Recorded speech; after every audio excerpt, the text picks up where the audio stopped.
Alright guys, HyDra again today. Hope you're all doing well and enjoying your day so far. New York Subliners came in 4th place again at the past weekend in Toronto, but Toronto themselves, they made the grand finals, eventually losing to OpTic Texas. Simp, though, of the Subliners, who has caught quite some criticism over the last few weeks, gives his thoughts on that Toronto team, saying yes, Scrappy's 99 rated overall, but if he had different teammates that weren't setting him up in the same way, that might be a very different story. Very much enjoyed your thoughts in the comments below. Hit the like button if you enjoy. Subscribe if you're new as always, I greatly appreciate it. Here is Crim6 yesterday at the Circuit of the Americas, racing and winning his first race this weekend in the Porsche Sprint Challenge North America. So he's done it again. I thought this montage that he put together was actually really cool, right? Like, you know, here he is with the trophy.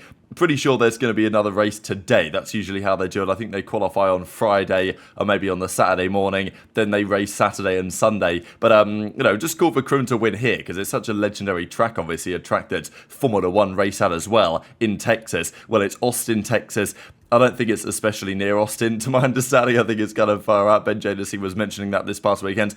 I didn't watch this live. So he was P2 in qualifying, it seems, by an absolute fraction. And this Nick guy, he actually held on to the lead for some time. So here we go. We've got the two cars racing here. This is Porter, roughly half a second behind down the back straight.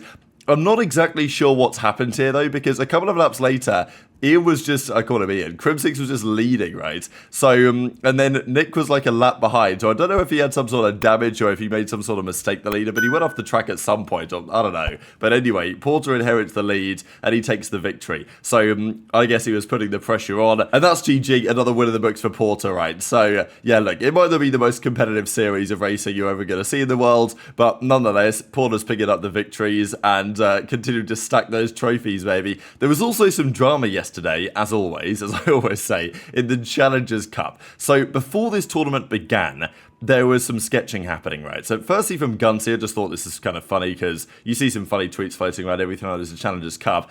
1-3-2 for top 8. Guys were snaking their hearts out. Bro got mad at me asking for a monitor cam. We won 6-1 last lap, so good work over that side. There's also this, again, there's always talk about the FaZe admins nowadays. Do they really know what is going on?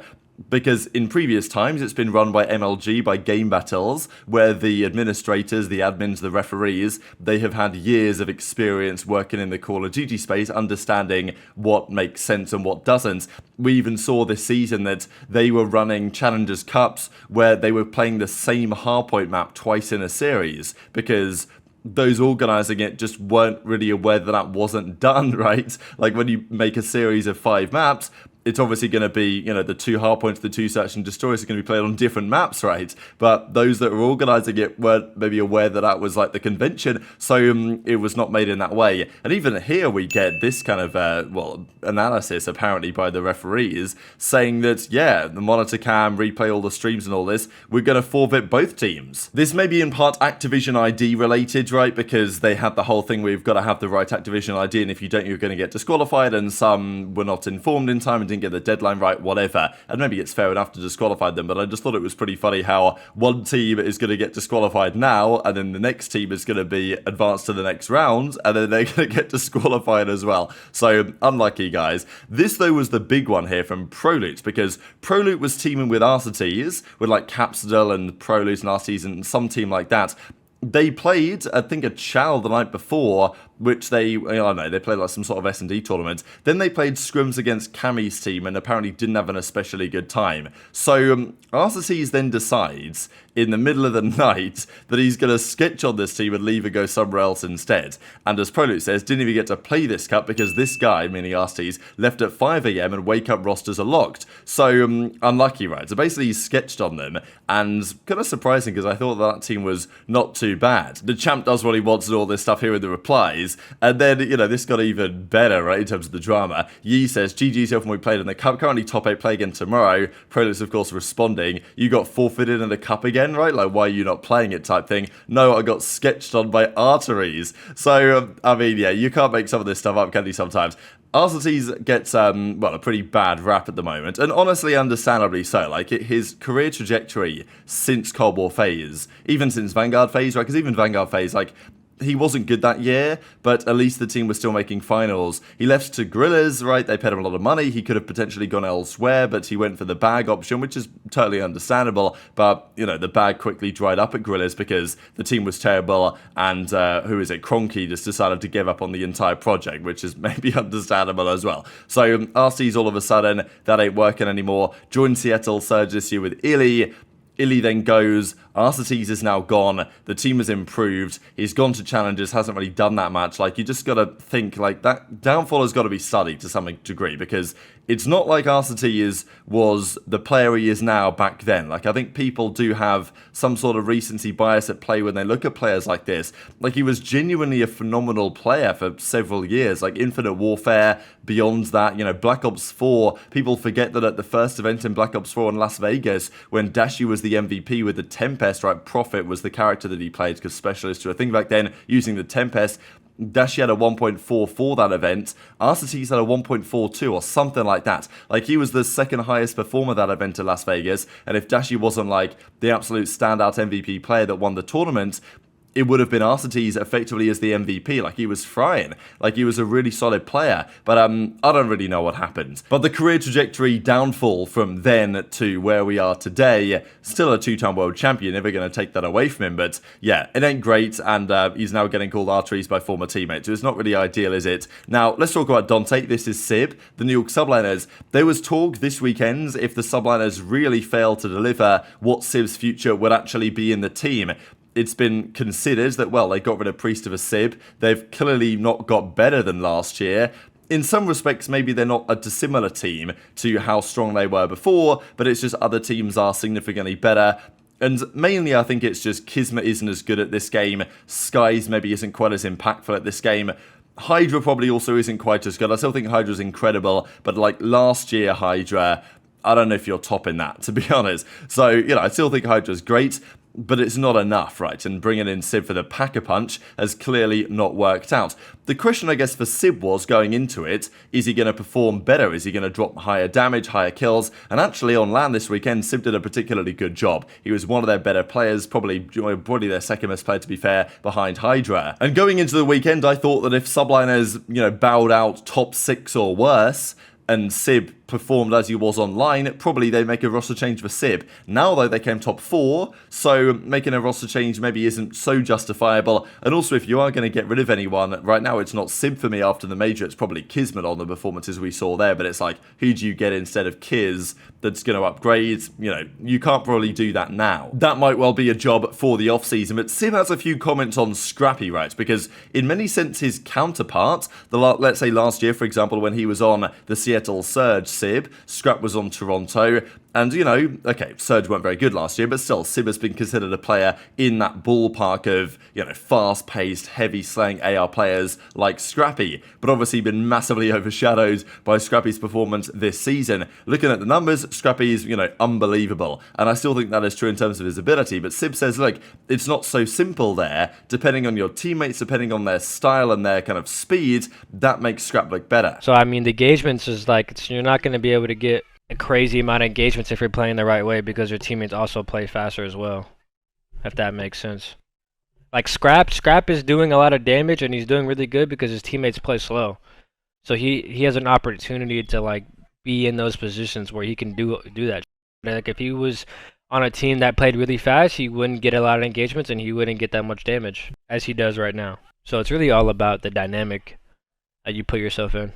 Like Insight plays really slow, so you know what I mean? It's a lot deeper than just like someone just playing, getting a lot of kills. Yo, did you play XDefiant? Yeah, I'm not gonna lie, I don't really fuck with it. That shit's ass? I think it's kinda ass. Oh, damn, no way they're paying Patrick Gates just to make a dog shit game. What happened? No way they're paying Pat just to make a dog shit game. Yeah. I think everyone that fucks with it got paid. Like, honestly, if Pat paid me, I'd say it's godlike.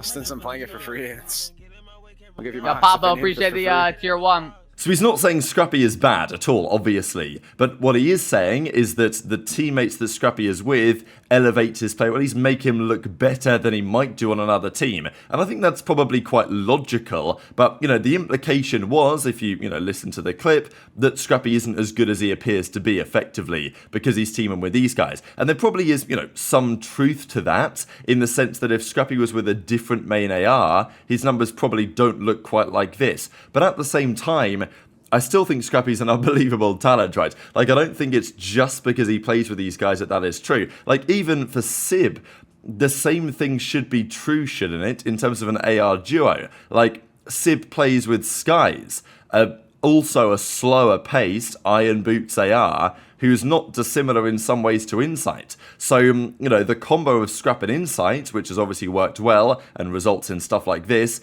is maybe not too dissimilar to Sib and Skyz in some ways, and it's maybe not too dissimilar as well to Drazah and Cellium, right? Because Cellium is also a slower paced AR. OpTic, I think, are a bit different because both Dashy and Kenny can be pretty fast. Dashy doesn't play in that role nowadays. Like, Dashy can easily play like Scrap if he wants to, but that's not what the team needs. So, they play differently, but Insight is not playing like Dashy is. And it's not like CleanX is a slow player either, really. So, to be honest, I look at this Toronto Ultra team and I see the way that they play, maybe helping Scrappy, which maybe is true in some parts, but also, is there not many comparisons between this team and that New York Subliners team? Like, if you look at the players kind of side by side, you'll see that, well, Kismet's numbers compared to Envoy, maybe they're not really that dissimilar in terms of the role they're playing for the team. Yes, CleanX isn't as heavy of a slayer as HyDra's going to be, but CleanX is still a very fast-paced player. And then Skyz's numbers, let's look in terms of,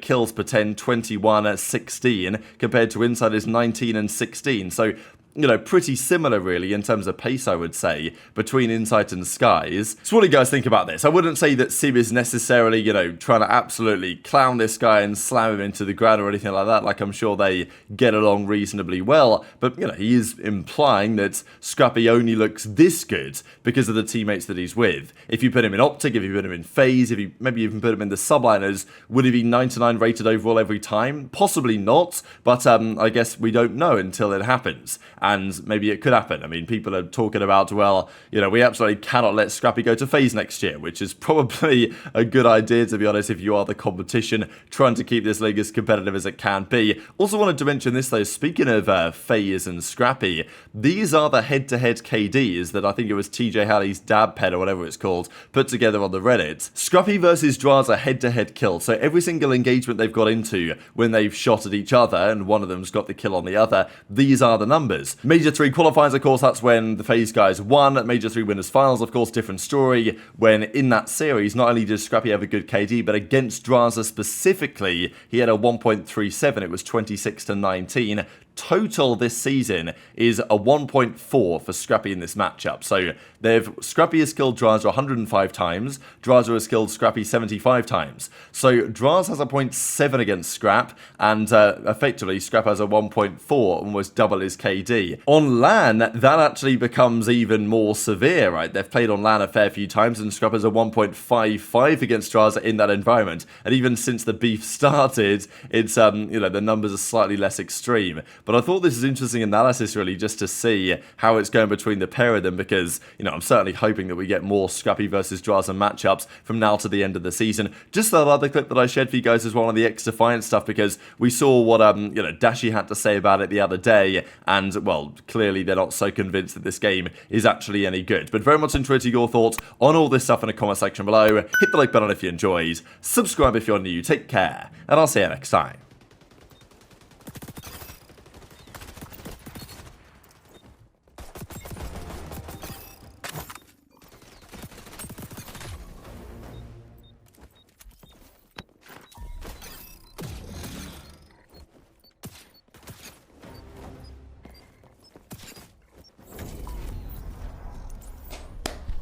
I don't know what the fuck I just did. Pretty sure that was good though. Oh my god. How many kills did I have?